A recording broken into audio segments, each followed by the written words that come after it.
हवेली के बड़े कमरे में सन्नाटा तो था, लेकिन वह सन्नाटा मौत जैसा भारी था।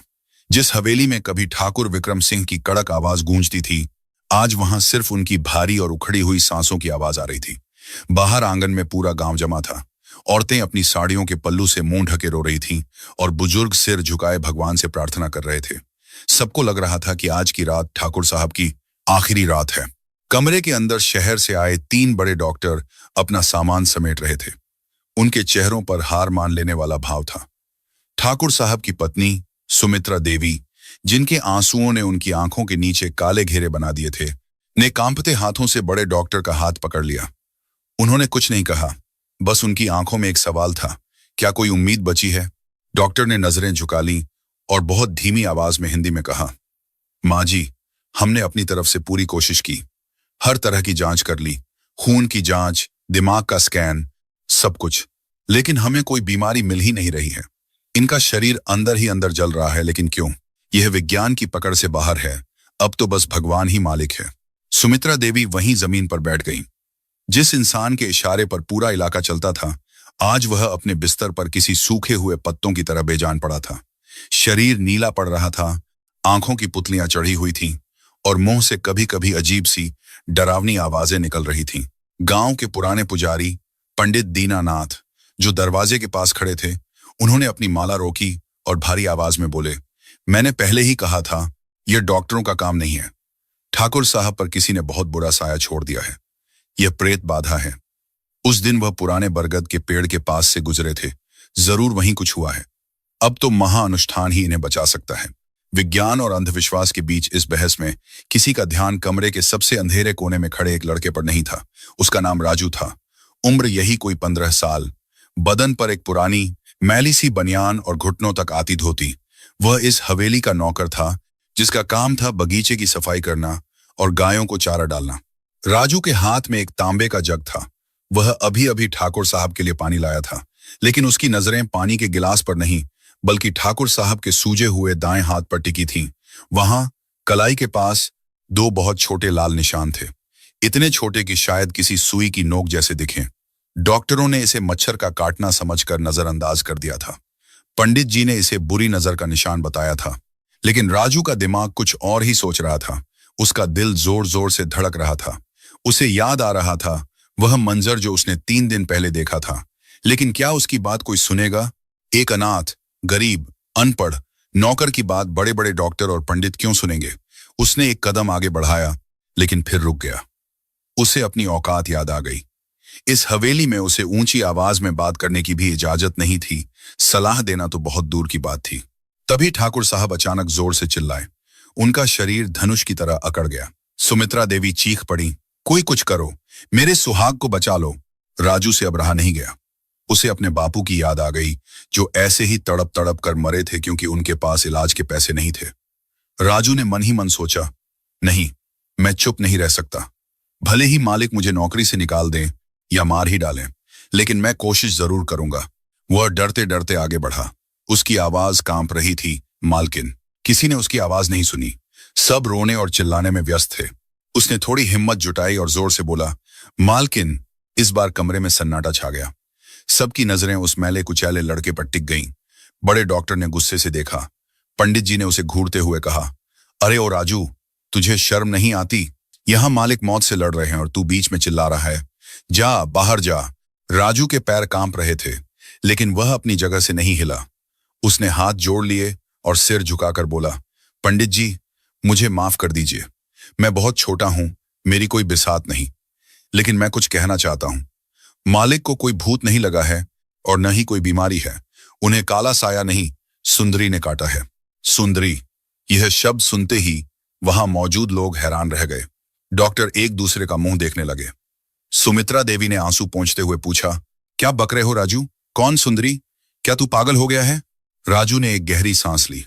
उसे पता था कि अब उसे अपनी बात बहुत सावधानी से कहनी होगी। उसने कहा, मालकिन, क्या आपको याद है 4 दिन पहले मालिक शहर से वह बड़ा सा विदेशी पौधा लाए थे? वह बैंगनी फूलों वाला पौधा जिसे उन्होंने अपने खास बगीचे में लगवाया था। सुमित्रा देवी ने याद करने की कोशिश की। हाँ, वह अमेजन लिली लाए थे। उन्हें पौधों का बहुत शौक है, लेकिन उससे इसका क्या वास्ता? राजू ने अपनी धोती की जेब से एक मुड़ा तोड़ा पुराना कागज का टुकड़ा निकाला। यह किसी रद्दी अखबार का हिस्सा था जिसमें समोसे लपेट कर आए थे। राजू ने उसे बहुत संभाल कर रखा था। उसने वह कागज डॉक्टर की तरफ बढ़ाया। साहब, राजू ने डॉक्टर से कहा, मैं पढ़ा लिखा नहीं हूं, बस थोड़ा थोड़ा जोड़कर पढ़ लेता हूं। लेकिन हमारी बस्ती के चाय की दुकान पर जो टीवी लगा है, उस पर मैंने एक बार एक कार्यक्रम देखा था। उसमें जंगलों के बारे में बता रहे थे और यह कागज, यह मुझे रद्दी में मिला था। इसमें उस पौधे की तस्वीर है। डॉक्टर ने झुंझलाते हुए वह कागज ले लिया। उसमें एक लेख था विदेशी पौधों के बारे में। डॉक्टर ने गुस्से में कहा, तो क्या पौधे आदमी को नहीं काटते? बेवकूफ लड़के, हमारा समय बर्बाद मत करो। पौधा नहीं साहब। राजू की आवाज में अब एक अजीब सा विश्वास आ गया था। पौधे के साथ जो आया था उसने काटा है। उस दिन जब मैं मालिक के साथ वह गमला उतार रहा था, मैंने देखा था पत्तों के बीच में एक मकड़ी थी, बहुत ही अजीब, काली, लेकिन उसकी पीठ पर लाल रंग का एक निशान था जो बिल्कुल औरतों की बिंदी जैसा दिखता था। इसलिए मेरे गांव में उसे सुंदरी कहते हैं। डॉक्टर हंस पड़े। एक मकड़ी? अरे लड़के, मकड़ी के काटने से थोड़ी सी खुजली होती है, आदमी मरता नहीं है। हम यहाँ जहर का असर देख रहे हैं, न्यूरोटॉक्सिन जैसा कुछ। मकड़ी यह नहीं कर सकती। राजू ने हार नहीं मानी। उसने ठाकुर साहब के हाथ की तरफ इशारा किया। साहब, आप एक बार वह निशान देखिए और फिर मेरी बात सुनिए। उस टीवी कार्यक्रम में बताया था कि यह मकड़ी ब्लैक विडो की एक बहुत ही दुर्लभ प्रजाति है जो उन विदेशी पौधों पर ही रहती है। इसका जहर तुरंत असर नहीं करता, यह धीमे धीमे खून में मिलता है। पहले दिन सिर्फ थकान होती है, दूसरे दिन बुखार और तीसरे दिन इंसान को मति भ्रम होने लगता है। उसे डरावनी चीजें दिखाई देने लगती हैं और मांसपेशियां पत्थर जैसी हो जाती हैं। डॉक्टर एकदम चुप हो गए। राजू जो लक्षण बता रहा था वह ठाकुर साहब की हालत से बिल्कुल मेल खा रहे थे। मति भ्रम, मांसपेशियों में अकड़न, बुखार। डॉक्टर ने तुरंत ठाकुर साहब की कलाई को पकड़कर उस लाल निशान को मैग्नीफाइंग ग्लास आवर्धक लेंस से देखा। वहां 2 छोटे छेद थे और उनके चारों ओर की त्वचा हल्की नीली पड़ चुकी थी, बिल्कुल वैसा ही जैसा किसी जहरीले जीव के काटने पर होता है। डॉक्टर के माथे पर पसीना आ गया। उन्होंने राजू की तरफ अब गुस्से से नहीं बल्कि हैरानी से देखा। तुम्हें इसका नाम कैसे पता? Black window. राजू ने सिर झुका लिया। साहब, मैं गरीब हूं, स्कूल नहीं गया, लेकिन मुझे ज्ञान की भूख है। चाय की दुकान पर जब सेठ लोग अखबार फेंक देते हैं, मैं उन्हें उठाकर पढ़ता हूं। टीवी पर नाच गाने की जगह मैं डिस्कवरी देखता हूं। मुझे लगा था यह काम आएगा। उस दिन मैंने मालिक को बताया भी था कि गमले में कुछ है, लेकिन उन्होंने। राजू चुप हो गया। उसे याद आया कि ठाकुर साहब ने उसे डांटकर भगा दिया था कि तुम गंदे लोग हर चीज से डरते हो। सुमित्रा देवी ने दौड़कर राजू के कंधे पकड़ लिए। तो अब क्या होगा? अगर यह वही मकड़ी है तो इसका इलाज क्या है? क्या मेरा पति बच पाएगा? राजू चुप रहा। कमरे में फिर से सन्नाटा छा गया। डॉक्टर ने धीरे से कहा, अगर यह सच में ब्लैक विडो स्पाइडर का जहर है तो हमें तुरंत एंटी वेनम जहर नाशक दवा चाहिए होगा। लेकिन डॉक्टर का चेहरा उतर गया। यह भारत की मकड़ी नहीं है। इसका एंटी वेनम यहाँ गांव के अस्पताल में तो क्या, शहर के बड़े अस्पतालों में भी मिलना मुश्किल है। इसे मंगवाने में कम से कम 24 घंटे लगेंगे। और ठाकुर साहब के पास? उन्होंने घड़ी की तरफ देखा। शायद 2 घंटे भी नहीं है। सुमित्रा देवी की चीख निकल गई। हवेली में कोहराम मच गया। उम्मीद की एक किरण दिखी थी और वह भी बुझ गई। तभी राजू फिर बोला। उसकी आवाज इस बार बहुत धीमी थी, जैसे वह खुद से बात कर रहा हो। साहब, टीवी पर उन्होंने यह भी बताया था कि जब दवा नहीं मिलती तो आदिवासी लोग क्या करते हैं। सबकी नजरें फिर राजू पर थीं। पंडित जी, जो अब तक चुप थे, बोले, क्या बकता है? आदिवासियों के टोटके यहां काम आएंगे? राजू ने डॉक्टर की आंखों में सीधे देखा। साहब, यह टोटका नहीं है। मैंने पढ़ा है, उस मकड़ी का जहर एसिडिक अम्लीय होता है। अगर हम खून से उस जहर को खींच नहीं सकते तो हम उसे बेअसर तो कर सकते हैं। हमारे गांव के वैद्य जी कहते हैं कि लोहे को लोहा काटता है।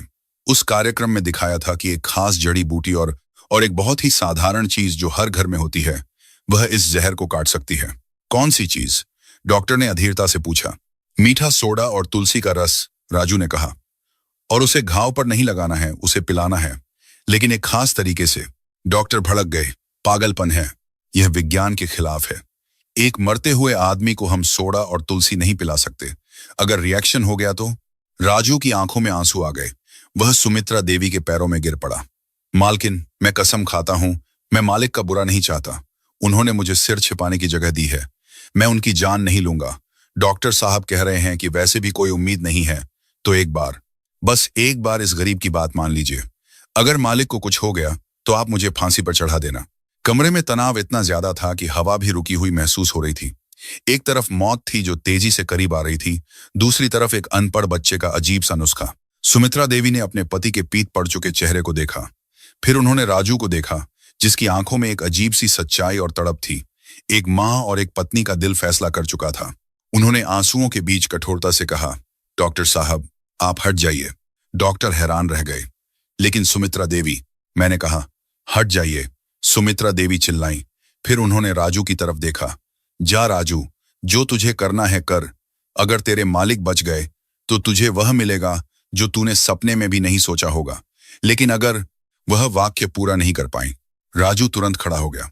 उसने एक पल भी बर्बाद नहीं किया। मुझे रसोई में जाने की इजाजत चाहिए, वह बोला और दौड़ पड़ा। हवेली की बड़ी रसोई में आज चूल्हा नहीं जला था। रसोइया और बाकी नौकर सहमे हुए खड़े थे। राजू आंधी की तरह अंदर आया। उसने सबसे पहले तुलसी का वह पौधा ढूंढा जो आंगन के बीच में लगा था। उसने तेजी से मुट्ठी भर पत्ते तोड़े। फिर उसने मसाले के डिब्बों को खंगालना शुरू किया। अरे ओ राजू, क्या कर रहा है? रसोइया चिल्लाया। चुप रहो काका, मुझे मीठा सोडा चाहिए, जल्दी दो। राजू की आवाज में ऐसा हुक्म था जो आज से पहले किसी ने नहीं सुना था। रसोइये ने डरते डरते डिब्बा पकड़ा दिया। राजू ने इमामदस्ते में तुलसी के पत्तों को पीसा, उसका गहरा हरा रस निकाला। फिर उसने एक गिलास पानी में एक चम्मच मीठा सोडा और वह रस मिलाया। लेकिन वह वहीं नहीं रुका। उसने एक और चीज उठाई, कच्चा पपीता। उसने पपीते को हल्का सा खुरचा और उसका सफेद दूध उस मिश्रण में टपकाया। यह उसका अपना ज्ञान था। उसने कहीं पढ़ा था कि पपीते का दूध जहर को तोड़ने में मदद करता है। यह एक जोखिम था, लेकिन अब जोखिम ही एकमात्र रास्ता था। कटोरी में एक अजीब सा हरे सफेद रंग का घोल तैयार था। राजू उसे लेकर ठाकुर साहब के कमरे की तरफ भागा। उसके हाथ कांप रहे थे, लेकिन उसके कदम मजबूत थे। वह जानता था कि यह प्याला या तो अमृत बनेगा या जहर। कमरे में वापस पहुंचकर उसने देखा कि ठाकुर साहब की सांसें और भी उखड़ गई थी। डॉक्टर मुंह फेरे खड़े थे, इस नाटक का हिस्सा नहीं बनना चाहते थे। राजू बिस्तर के पास गया। उसने सुमित्रा देवी की मदद से ठाकुर साहब का सिर ऊंचा किया। मालिक, उसने कानों में फुसफुसाया, यह कड़वा है, लेकिन पी लीजिए। शंकर भगवान का नाम लेकर पी लीजिए। चम्मच दर चम्मच वह घोल ठाकुर साहब के गले में उतारा गया। कुछ बूंदें बाहर गिर गईं, लेकिन ज्यादातर अंदर चली गईं। अब शुरू हुआ इंतजार।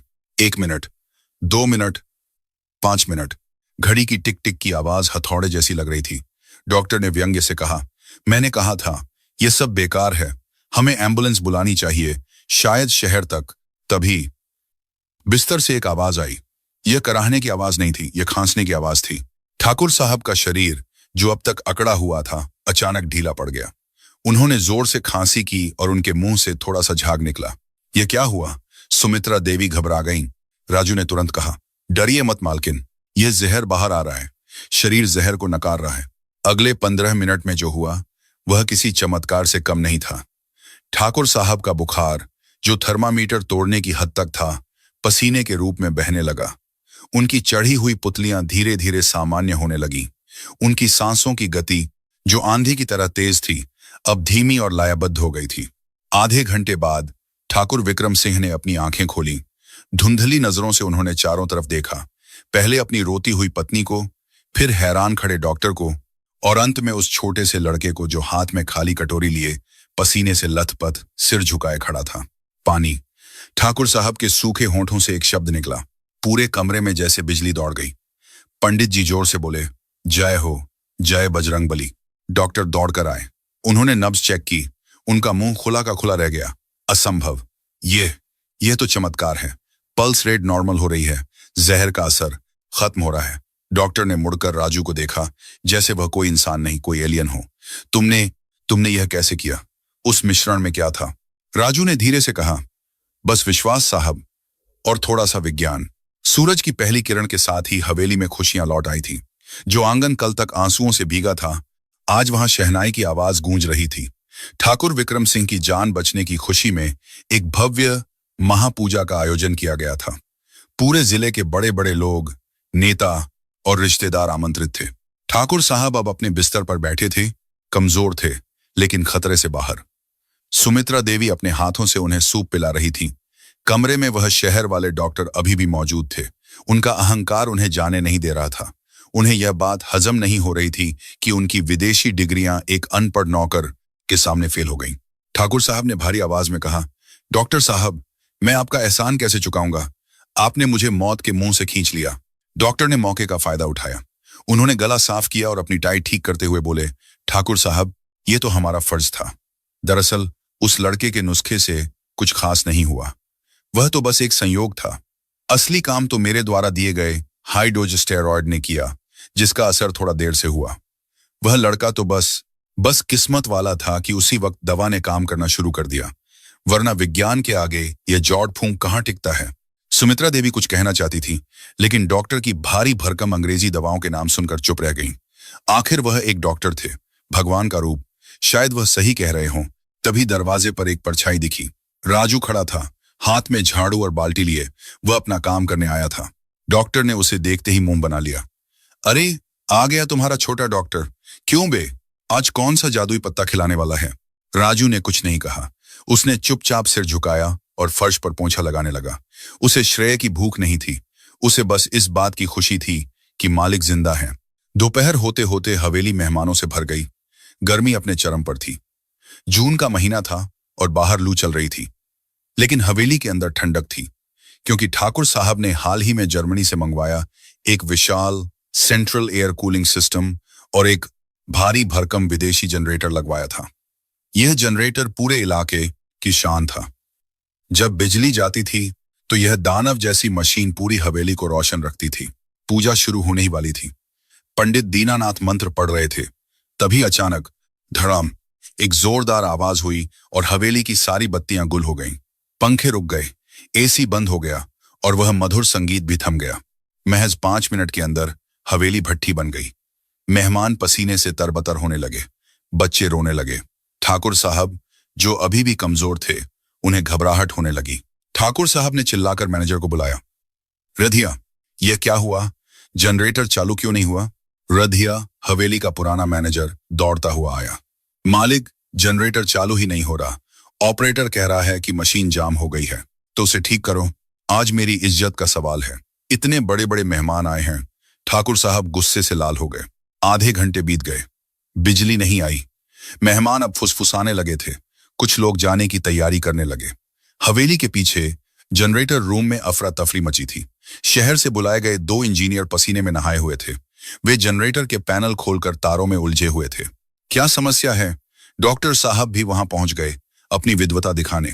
एक इंजीनियर ने झुंझलाते हुए कहा, सर, इसका फ्यूल इंजेक्शन सिस्टम लॉक हो गया है।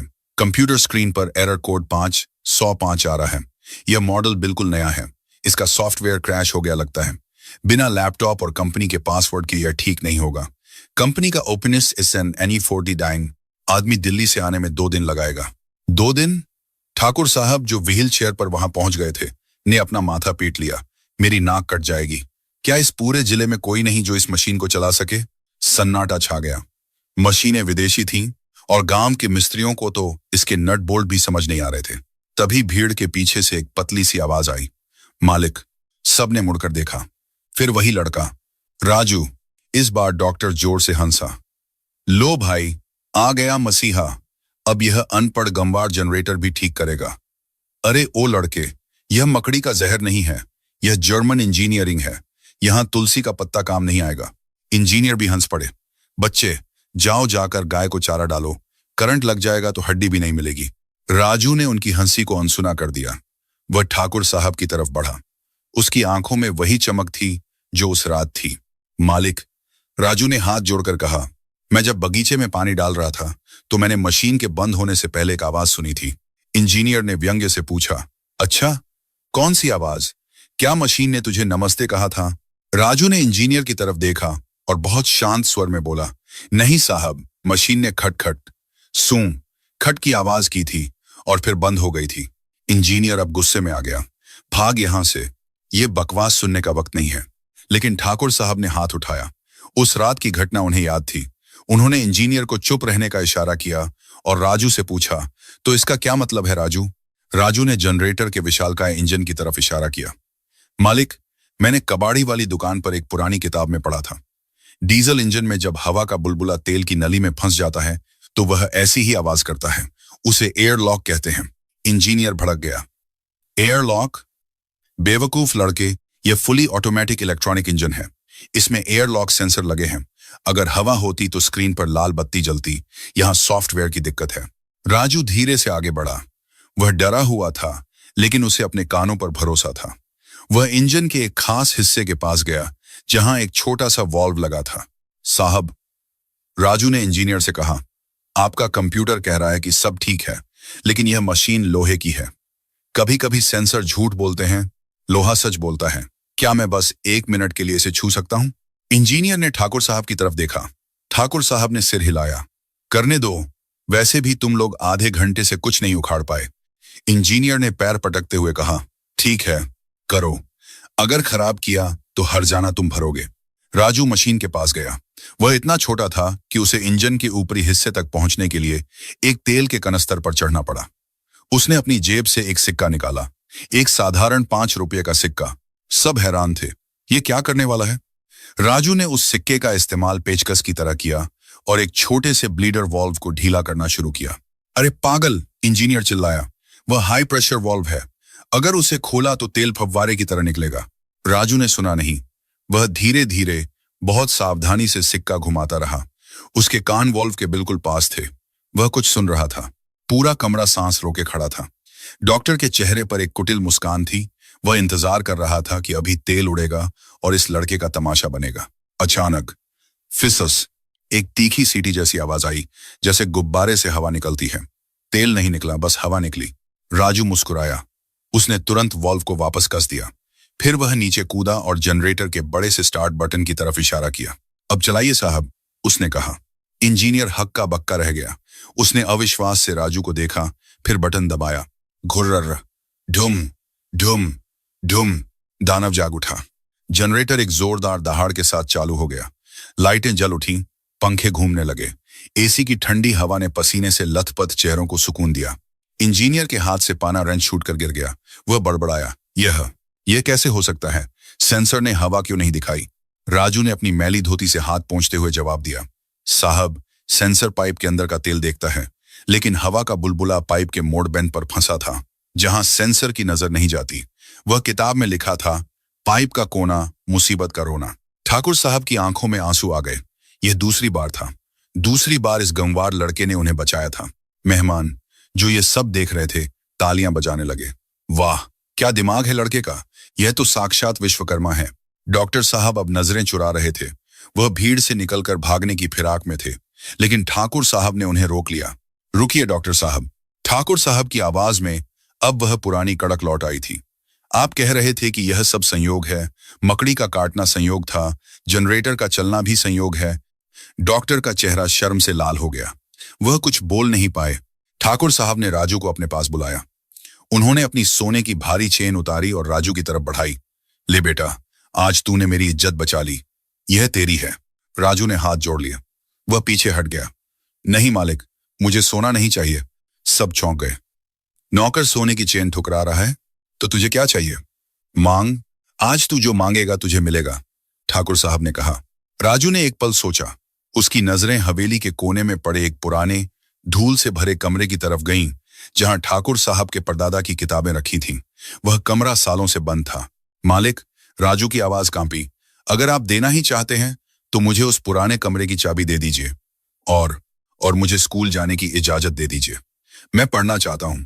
मैं जानना चाहता हूं कि उन किताबों में और क्या क्या लिखा है जो मैंने अब तक नहीं पढ़ा। वहां खड़े हर इंसान का दिल पिघल गया। एक भूखा बच्चा रोटी नहीं, किताब मांग रहा था। सुमित्रा देवी आगे आईं और उन्होंने राजू को गले लगा लिया। उन्होंने कहा, आज से तू नौकर नहीं, इस घर का बेटा है। तू सबसे बड़े स्कूल में पढ़ेगा। राजू की आंखों से आंसू बह निकले। उसे लगा कि उसकी जिंदगी बदल गई है, लेकिन कहानी में मोड़ आना बाकी था। भीड़ के एक कोने में ठाकुर साहब का भतीजा लखन सिंह खड़ा था। वह यह सब देख रहा था और उसकी मुट्ठी भींची हुई थी। लखन हवेली का वारिस बनना चाहता था।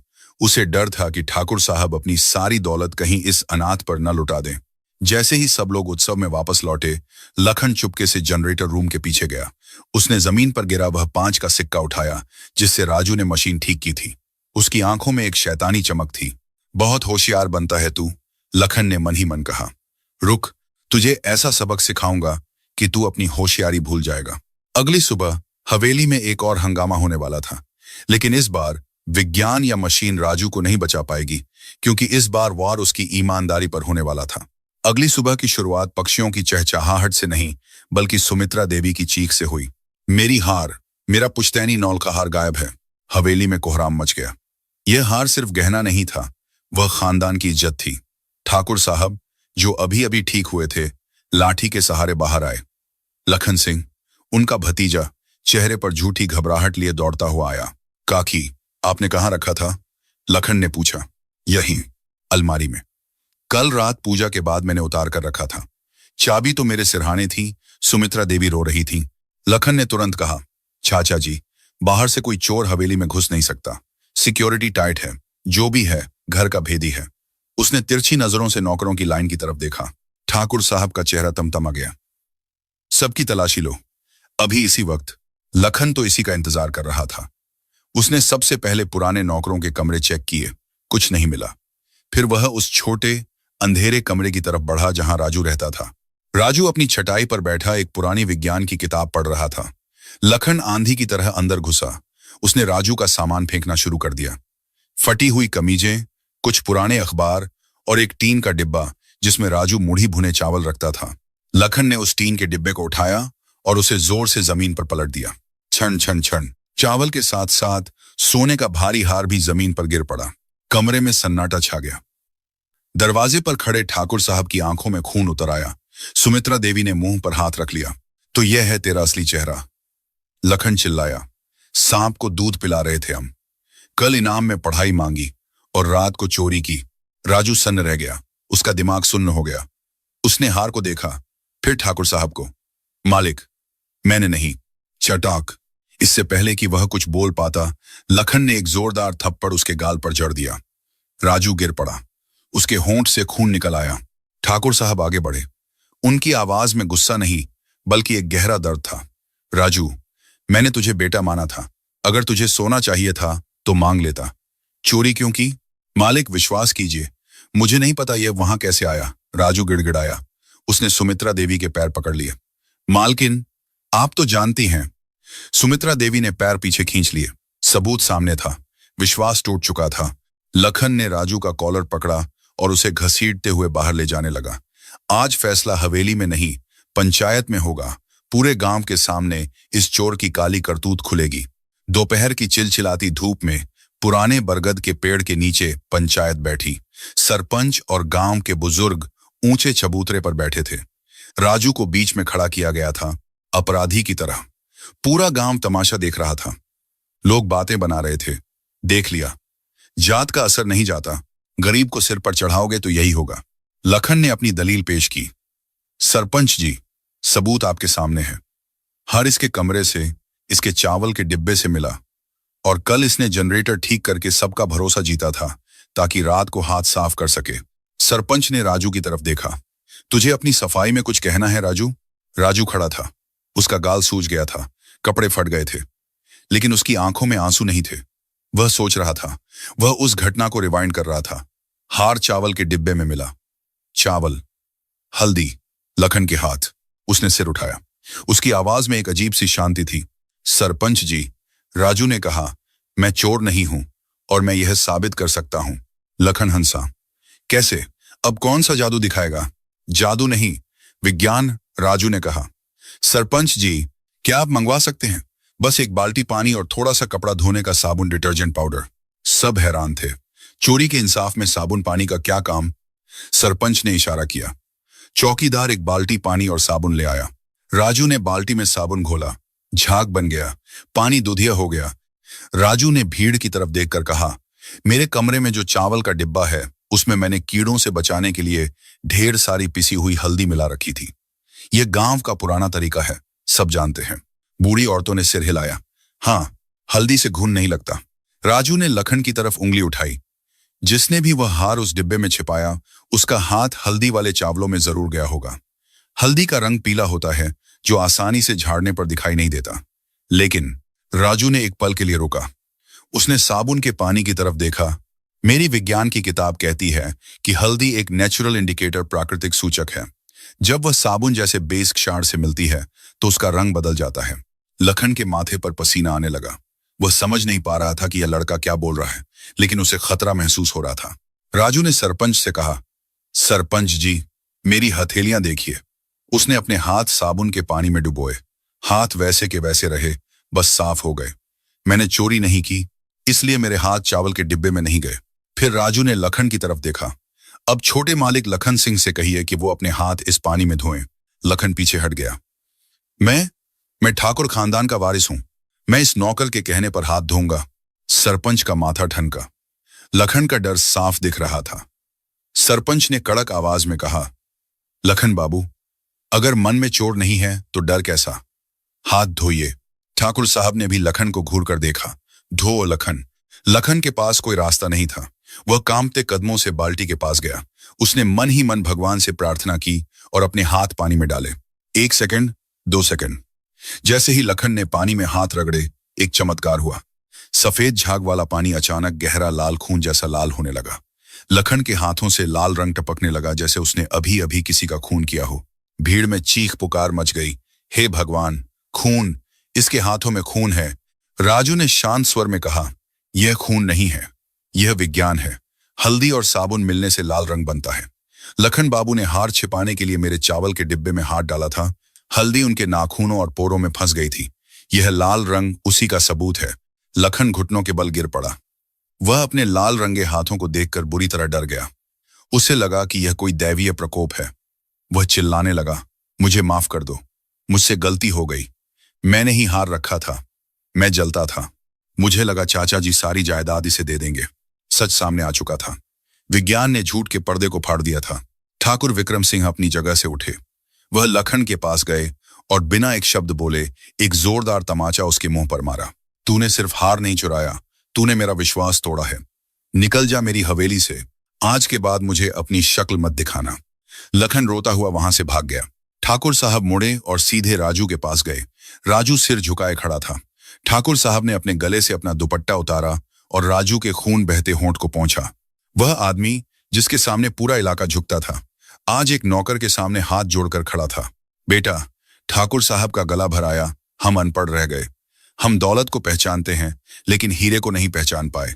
तूने आज सिर्फ अपनी बेगुनाही साबित नहीं की, तूने हम सबकी आंखें खोल दी। सुमित्रा देवी दौड़ कर आई और राजू को गले लगा लिया। तुझे स्कूल जाना है ना? कल से तू शहर के सबसे बड़े बोर्डिंग स्कूल में जाएगा और नौकर बनकर नहीं, ठाकुर विक्रम सिंह के बेटे की तरह जाएगा। राजू मुस्कुराया। उसने आसमान की तरफ देखा। उसे लगा जैसे बादलों के बीच से उसके बापू और मां देख रहे हैं। वही हवेली, वही जनरेटर रूम, लेकिन अब वहां एक बड़ा सा बोर्ड लगा है, राजू रिसर्च सेंटर, ग्रामीण आविष्कार केंद्र। अंदर एक नौजवान 25 साल का राजू कोट पैंट पहने गांव के बच्चों को एक मशीन समझा रहा है। याद रखना बच्चों, राजू कह रहा है, चमत्कार मंदिरों में नहीं, तुम्हारे दिमाग में होता है। दुनिया झुकती है अगर तुम्हारे पास ज्ञान की ताकत है। कैमरा राजू के चेहरे पर जूम करता है, जिसकी आंखों में वही पुरानी चमक है और स्क्रीन धीरे धीरे काली हो जाती है। शिक्षा ही वह एकमात्र हथियार है जो गरीबी की जंजीरों को काट सकता है।